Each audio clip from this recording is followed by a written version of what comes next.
কিন্তু আমি বাধ্য হয়ে আজকে বাংলার মানুষকে এবং দেশবাসীকে জানাতে বাধ্য হচ্ছি, আজকে যে মর্মান্তিক ঘটনা আমাদের ঘটেছে, আমাদের কর্মীদের ওপর, ছোট ছোট ভাই বোনেদের ওপর, ছাত্র যুব আইটি সিনিয়র থেকে জুনিয়র সবাইকে ফেলে যেভাবে পেটানো হয়েছে পুলিশের সামনে, এবং বিজেপির লুম্পেনরা মাননীয় হাইকোর্টের পারমিশন নিয়েই এই মিছিলটা 3 বার চেঞ্জ হয়, তারপরে হাইকোর্টের পারমিশন নিয়ে কল্যাণ ব্যানার্জি হাইকোর্টে লড়েন এবং হাইকোর্ট আজকে ওনাদের পারমিশন দিয়েছিলেন, এবং সেই পারমিশন নিয়ে ওদের মিছিল করার যখন কথা, আজ আমি সকাল থেকে দেখছি সকাল 6টা থেকে পুরো এলাকায় কালীঘাট থেকে গড়িয়াহাট পর্যন্ত ডিজে বাজাচ্ছে জোরে জোরে। অভিষেক ডিজের কথা বলেছিল, তাই তো সিআইডি ডেকে পাঠিয়েছে। আজকে ভোর 6টা থেকে কে পারমিশন দিল? একটা রুটে হাইকোর্ট যখন অ্যালাউ করে কাউকে মিছিল করার, সেই রুটে অন্য কেউ করতে পারে না। 10টা স্টেজ করে অবস্ট্রাকশন ক্রিয়েট করে বিজেপির গুন্ডারা আমার বাড়ির সামনে আজকে সকালবেলায় প্রায় 400-500 মোটর বাইক, হেলমেট ছিল না, কেউ বসে কেউ দাঁড়িয়ে, আমাকে থ্রেট করতে করতে আমার পাড়া দিয়ে বারবার যাতায়াত করছিল। আমি কিছু মাইন্ড করিনি, কিন্তু যখন দেখলাম আমাদের কর্মীরা হাজরা থেকে হাজরা পর্যন্ত বালিগঞ্জ ফাঁড়ি থেকে হাইকোর্টের পারমিশন নিয়ে, এমনকি মাইক্রোফোন ইউজ করতে বারণ করেছে হাইকোর্ট, আমরা সেটাও করতে দিইনি, কয়েকটা হ্যান্ড মাইক নিয়ে তারা একটা মিছিল করছিল এবং তারা প্রতিবাদ জানাচ্ছিল। বারুইপুর থেকে দুর্গাপুর, মিদনাপুর থেকে শিলিগুড়ি, শিলিগুড়ি থেকে কুচবিহার, বেহালা থেকে সোনারপুর, সব মেয়েদের উপর অত্যাচার, ধর্ষণ, এবং সাধারণ মানুষ আজকে আতঙ্কিত। হকার থেকে শুরু করে, দোকানদার থেকে শুরু করে, মিড ডে মিল থেকে শুরু করে, ওয়ার্কাররা থেকে শুরু করে সবাই আজকে আক্রান্ত। তাই প্রতিবাদ করে একটা শান্তিপূর্ণ মিছিল করার পারমিশন হাইকোর্ট আমায় দিয়েছিল। আমি নিজে যেতে পারতাম, কিন্তু আমি যাইনি এই কারণে, কারণ আমি গেলে ভিড়টা অনেক 10 ডবল বেশি হতো। আমরা হাইকোর্টের রুলটাকে অবমাননা করতে চাইনি। তাই আমার কাছে খবর আসছিল সকাল থেকে পুরো এলাকায় বিজেপি লুম্পেন দিয়ে, ভাড়াটিয়া গুন্ডা দিয়ে পুলিশ আগে থেকেই ওদের অ্যারেঞ্জমেন্ট করে রেখে দিয়েছিল। যে পুলিশ ধর্ষণ রুখতে পারে না, নির্যাতন রুখতে পারে না, হত্যা রুখতে পারে না, খুন রুখতে পারে না, সব রাজনৈতিক দলের ওপর যে অত্যাচার চালাচ্ছে, বাংলাটা পুরো ললেসনেস হয়ে গেছে আর শুধু ধমক চমকের রাজনীতি চলছে। পুলিশ আজকে পুলিশি রাজ তৈরি করে, আমি পুলিশের এই তাণ্ডব কখনো দেখিনি। আমিও পুলিশ চালিয়ে এসেছি, প্রশাসন চালিয়ে এসেছি, তাদের প্রতি আমার শ্রদ্ধা অটুট রয়েছে। কিন্তু আপনারা হাইকোর্টের রায়ও মান্য করছেন না। হাইকোর্টের রায় মান্য করে আপনারা তো মিছিলটা শান্তিপূর্ণভাবে করতে দিতেন, কেন মিছিলের মধ্যে বিজেপিকে ঢুকতে অ্যালাউ করলেন?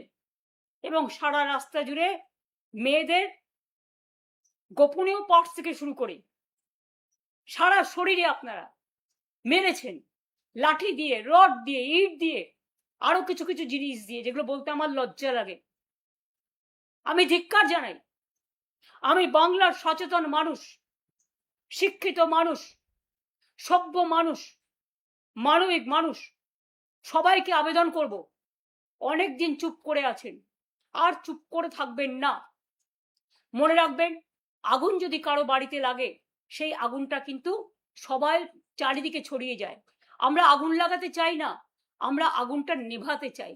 তাই আপনাদেরও আজকে দায়িত্ব প্রতিরোধ করা, প্রতিবাদ করার। এবং আমি প্রায় 25 জনকে হসপিটালে পাঠানোর ব্যবস্থা করলাম। তাও পুলিশ ব্যারিকেড করে রেখে দিয়েছে রাস্তায়, যাতে গাড়িগুলো যেতে না পারে। আমি জানি না হাসপাতালে তারা গেছে আদৌ তারা ট্রিটমেন্ট পাবে কিনা, এবং হয়তো একটু লুকোপ্লাস্টার বেঁধে দিয়ে হসপিটাল পুলিশের কথায় যোগ্য ট্রিটমেন্ট না করে তাদের ফিরিয়েও দেবে, এটাও আমার জানা আছে। তা সত্ত্বেও একটা আইনজীবীদের টিম, সৌগত রায়, বৈষ্ণব চ্যাটার্জি সহ, তারা সকলে এসএসকেএমে গেছে তাদের ট্রিটমেন্ট করার জন্য। অনেকে দম বন্ধ হয়ে আসছে মারের চোটে, মেয়েরা দম ফেলতে পারছে না, নিঃশ্বাস বন্ধ হয়ে যাচ্ছে। আমি কমসে কম 20-25 জনের মাথায় রক্ত ঝরতে দেখেছি। এবং যখন শুনলাম মেয়েদের আটকে বিজেপি হাজরায় পেটাচ্ছে, আমি নিজে বাড়ি থেকে বেরিয়ে যাচ্ছিলাম, আমি জাস্ট একটুখানি যাওয়ার পরে দেখছি তারা আসছে আহত অবস্থায়। আমাদের কর্মীরা তাদের উদ্ধার করেছে, পুলিশ করেনি।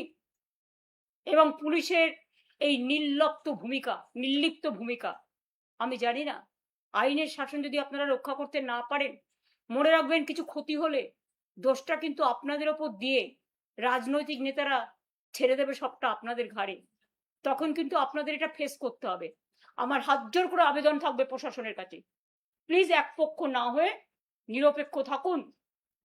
মা বোনেদের অত্যাচারের হাত থেকে বাঁচান, হকারদের বাঁচান, বেকারদের বাঁচান, গ্রাম বাংলাকে বাঁচান, কলকাতাকে বাঁচান। আর অত্যাচার, আর অনাচার, আর ব্যভিচার আমরা গত 2 মাস ধরে লক্ষ্য করছি। আর কতদিন, আর কতদিন, আর কতদিন, আর কতবার, আর কতবার, আর কতবার অপেক্ষা করারও তো একটা লিমিট আছে। আপনারা কি চান আমাদের কন্ট্রোল করতে? আপনারা আমাকে নজরবন্দি করে রেখে দিয়েছেন, প্রায় বেরোতেই দিচ্ছেন না, গাড়ি যাতায়াত করতে দিচ্ছেন না, আমাদের কোনো গাড়ি। অন্যদের অ্যালাউ করছেন বিজেপিকে উইদাউট পারমিশন। কি করে তাদের বাইক মিছিল অ্যালাউ করে আমার বাড়ির সামনে আমার পিতা মাতা পুরো সব তুলে গালিগালাজ এবং নানা রকম ভূমিকা করা হচ্ছে, তাণ্ডব চালানো হচ্ছে, আর আপনারা স্পেশাল ব্রাঞ্চের লোকেরা আনঅফিসিয়ালি তাদের অ্যালাউ করছেন, লোকাল পুলিশ অ্যালাউ করছেন। আমার অনুরোধ থাকবে, প্লিজ এগুলো করবেন না। এতে ফল কিন্তু বিপরীত হচ্ছে। মানুষ কিন্তু প্রতিবাদ করবে। বারুইপুরের যারা প্রতিবাদ করেছিল সেই প্রতিবাদীদের 50 জনকে আপনারা কাল অ্যারেস্ট করেছেন। আমি শুধু মনে করিয়ে দিই, আরজি কর নিয়ে অনেক প্রতিবাদ হয়েছে, আমিও রাস্তায় মিছিল করেছি, সবাই করেছেন, আমরা কিন্তু একজনকেও অ্যারেস্ট করিনি। তার কারণ গণতন্ত্রের প্রতিবাদ করার, প্রতিরোধ করার ভূমিকা আছে। আর আপনারা ভুলে যাবেন না, আপনারা অনেকবার নবান্ন অভিযান করে অনেক ইট পাটকেল মেরেছেন, কিন্তু কোর্টের পারমিশন ছিল বলে আপনাদের আমরা অ্যালাউও করেছি 144 ধারা থাকতে সত্ত্বেও। আর আজকে যেখানে মিছিল হয়েছে কোনো 144 ধারা ছিল না, এবং 3 বার পুলিশ ক্যান্সেল করেছেন। তারপরেও হাইকোর্টের মাননীয় বিচারপতির আদেশেই আমরা পারমিশন পেয়েছিলাম, এবং কোর্টের পারমিশন সত্ত্বেও আপনারা কোর্টের আইনও মানছেন না। তার মানে কি মানুষ বিচার পাবে না? তার মানে কি মানুষ তার গণতান্ত্রিক অধিকার পাবে না? তার মানে কি মানুষ শান্তিতে থাকতে পারবে না? কেন একটা সুস্থ সমাজকে, একটা শান্তিপূর্ণ সমাজকে এভাবে অশান্ত করে তুলেছেন? আর যারা বেঈমান তাদের জন্য অত্যাচার বিজেপি আরো বাড়িয়েছে। এই বেঈমানদের ক্ষমা করবেন না। তারা আজকে বিজেপির দোসর হয়ে গেছে এবং তারা বলছে আমাদের বিজেপির মুখ্যমন্ত্রী পাঠিয়েছেন। তা এত ছলনা কেন? ডাইরেক্ট যে কর্মীদের রক্ত নিয়ে, আমার দেয়া সিম্বল নিয়ে ইলেকশনে দাঁড়িয়েছেন, হয় তৃণমূল করুন আমাদের সাথে, আর তা না হলে বিজেপির কোলে গিয়ে মনে রাখবেন যতই দুলুন, দোলাও দোলাও দোলাও আমার হৃদয় হবে না। ওটা নিষ্ঠুর, ওটা পৈশাচিক, ওটা নিজের পরিবার আর সম্পত্তি বাঁচাবার জন্য অমানবিক, দানবিক। এখনো সময় আছে। বিজেপির কোলে আশ্রয় না নিয়ে নিজের ঘরে ফিরে একবার পরিবারকে প্রশ্ন করুন, একবার মানুষকে প্রশ্ন করুন। এবং যে কর্মীরা মার খেয়েছে মনে রাখবেন এরা আপনাদের জন্য একদিন রক্ত দিয়েছে, আপনাদের বুথে এজেন্ট হয়েছে, আপনাদের পোলিং এজেন্ট হয়েছে, আপনাদের কাউন্টিং এজেন্ট হয়েছে। ফিরে তাকান এই বর্বরতার দিকে। বেঈমানদের কথায় বেঈমানি করবেন না। সরাসরি বিজেপি করুন, আর তা নাহলে সরাসরি তৃণমূল করুন। মাঝ রাস্তায় থাকবেন না। মাঝ গঙ্গায় গেলে এপারও যাবে ওপারও যাবে। নদীর স্রোতকে কখনো আটকে রাখা যায় না। নদীর স্রোত বাধা পেলে অন্য পথ দিয়ে ঘুরে যায়। আমাদের এভাবে বাধা দিয়ে আপনারা আটকে রাখতে পারবেন না। যত আপনারা অত্যাচার করবেন আমরা তত বাড়বো এবং তত ঘুরে দাঁড়াবো। শুধু মানুষকে বলবো আপনাদের আশীর্বাদ, আপনাদের দোয়া, আপনাদের সমর্থন থেকে যেন বঞ্চিত না হই। আজকে যেভাবে মেয়েদের উপর অত্যাচার হয়েছে, ছেলেদের উপর অত্যাচার হয়েছে, ওই হাজরায় আমাকেও আক্রমণ করে আমাকে জীবন মৃত্যু পায়ের ভিত্ত করা হয়েছিল। আজকে যেভাবে মেয়েদের আপনারা ফেলে পিটিয়েছেন লুম্পেনরা, বাংলার মানুষকে জবাব আপনাদের দিতে হবে। আমি মানুষের কাছে বিচার চাইছি। ভালো থাকবেন। আমি অসময়ে বিরক্ত করলাম বলে ক্ষমা করবেন। জয় হিন্দ, বন্দে মাতরম, ইনশাআল্লাহ, জয় বাংলা। ভালো থাকুন, সুস্থ থাকুন, নমস্কার।